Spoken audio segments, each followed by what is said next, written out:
What does it take to become a mental catalyst? You probably clicked this video out of curiosity, wondering what I was referring to. In simple terms, a mental catalyst is someone who accelerates growth in themselves and in the people around them. Not by doing the work for others, but by creating the conditions where changes happen and where changes become inevitable. So, when you think of a mental catalyst, the best way to think is as someone that creates things for themselves, doesn't let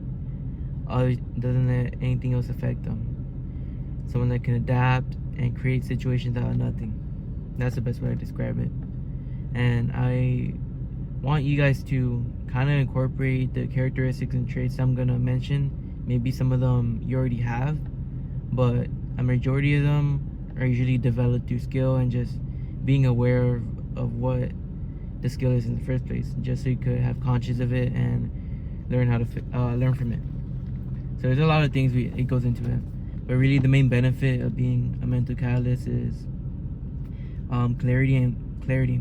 It's just clarity. You're more self-aware. You understand yourself and the environment around you, and you're able to recognize patterns and solve those problems, solve anything pretty much. Let's go over the traits of a mental catalyst. The very first trait and characteristic would be to have clarity over complexity. So meaning that is that you're able to cut through noise and get to the truth fast.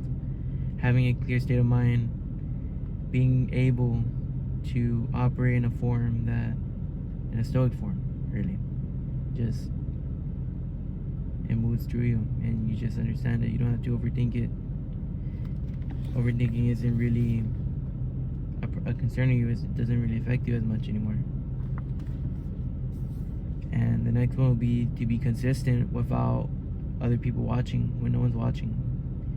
Overall, just consistency. The standard that you have when you're by yourself in your room should be the same standard that you have when you're out creating something for yourself or presenting something to the world. So just have that standard.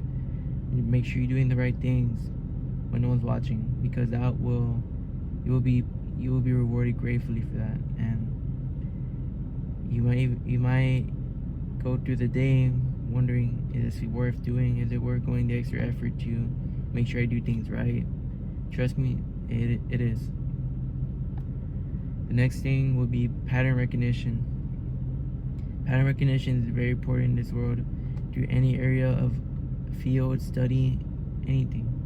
Relationships, spirituality, fitness. When you're able to recognize patterns, you're able to adjust and adapt to what works, what variables should be removed, or what changes need to be made in order to ensure success and the most efficient way of conducting work.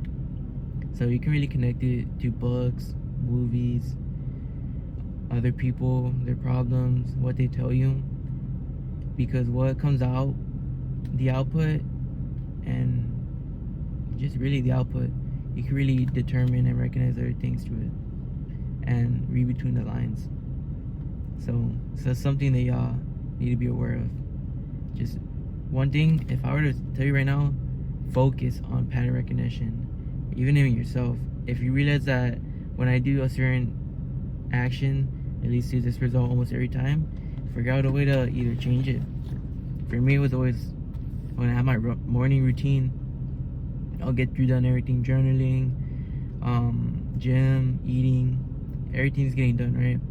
But during that midpoint where I'll get tired and I'll take a nap, that's when everything would mess up and I'll waste so much time, and it would actually ruin my night routine because I would already have taken a nap and I can't go to sleep. So not only does it ruin my night routine, it ruins my day routine, because now I have less sleep and I would end up waking up later. So that came from the pattern of, hey, stop sleeping. That pattern of me just getting tired at around the same time every single day and taking a nap, fix that, and now I'm as productive as I can be. So keep that in mind. Another thing, converting pain into purpose. It's a real deep one because people have conflicting beliefs on whether you should embrace your pain or let it go. I say you should embrace it.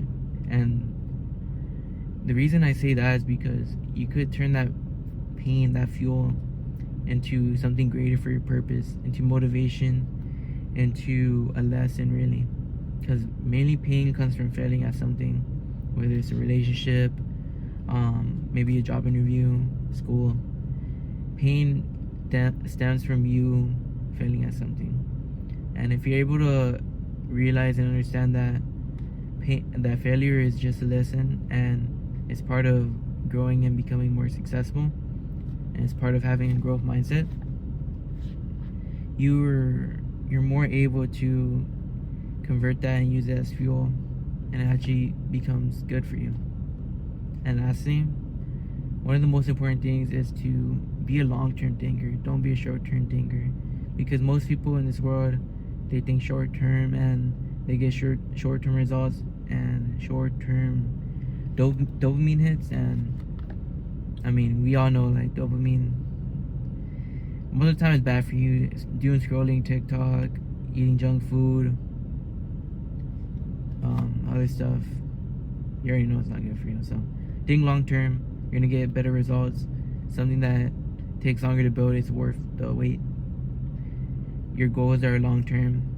The more effort you put into them, the more likely you're actually gonna succeed at them, and you're gonna have a more fulfilling life, and you'll be way more satisfied than just going to the easy route. So keep that in mind. And I mentioned earlier right now that there's a difference between everyone else and the mental catalyst, which I want you to strive to become. And the main ones I could think of is most people around everyone else, they just absorb their environment. They go with whatever life gives them, and they either complain or they just take it and just lay down. So don't be like that, guys. Like, understand it and learn how to adapt to it, but use it to your advantage. Fine, don't let anything get to you, really. And a lot of people just wait for motivation. You should already know by now, like, motivation comes and goes. You can't depend on it. Depend on discipline. So the last thing also, most people need something external to perform. Something has to happen to them, or they need to think other people are looking at them or observing them for them to actually perform well. So I mentioned it in one of my other videos, that the closer video, where you need to operate in a level that you are your judge, your jury, and your executioner. So you have to understand that everything comes and goes through you, and you should be the only person motivating yourself to become successful, because it's gonna, at the end of the day, it's just gonna be you at the end. Right now, currently, I'm in the process of becoming a mental catalyst, and there's a lot of things I've done and changed in my life that overall have helped me out and are actually making me a better person overall. So things I want to share are like hobbies and habits I've done, which is journaling. It always helps me out. Once you figure out what to journal about, write down your goals just to start, and then go off of that. Do it every day, and it'll change your life. Having a good morning routine, waking up early, and early is not 9 a.m. I mean early like 5, 6, 7 a.m. Wake up that early, you're gonna realize you have so much more time in your hands. The other thing I incorporated was the videos. For the longest time, I wanted to do the YouTube, but now I'm finally like starting to build momentum, and I'm starting to enjoy it. And it becomes easier and easier to make the videos as time goes on. The more experience I get, the more reps I get in. And it's been a really good blessing, because I get to share things that I wouldn't tell anyone else, but I actually get to share it and just put myself out there for other people to relate and maybe inspire. And lastly, consistency. If you're not being consistent, you're dying. So think of it like this: if you're consistent every day, you're eventually gonna luck out and have a really good lucky day. And If you're not consistent, you're gonna miss out on that opportunity, and you're just gonna keep going and going, and eventually maybe you'll hit, but it's gonna take you 10 times as longer as someone who's been doing this every single day. So that's what I've been working on right now, trying to post daily. That's gonna be my goal, and I have at least 100 videos by the end of the year, which I know I can do. So being consistent, that matters the most, honestly. You do not become a mental catalyst after the success arrives. You become one in the process of building it. Every time you show up when no one's watching, every time you convert a struggle into something useful, every time your presence raises others, the standard around you rises. That is the catalyst working. The question is not whether you have what it takes. The question is whether you're willing to become it. Thank you. Hope you enjoyed. See y'all tomorrow.